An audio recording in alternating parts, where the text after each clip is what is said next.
Sa tatlong magkakahiwalay na evacuation center pansamantalang namamalagi ang mahigit 1,000 pamilyang nasunugan sa Las Piñas City.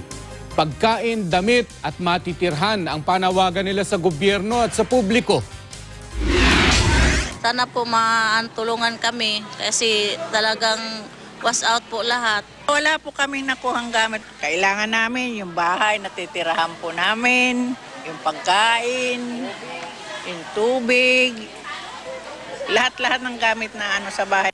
Kabilang ang mga bahay ni Feli at Vilma sa nasa 800 bahay na nilamon ng apoy Miyerkules ng gabi sa Manggahan Compound sa Barangay Talundos, Las Piñas City.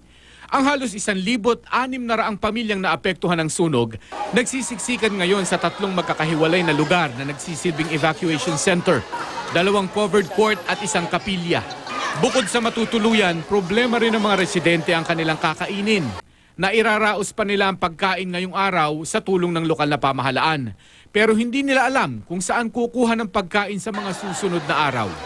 Naabo rin ang mga uniforme at gamit pang eskwela ng mga estudyante. Mahirap po kasi pati yung mga gamit sa school na nasunog din.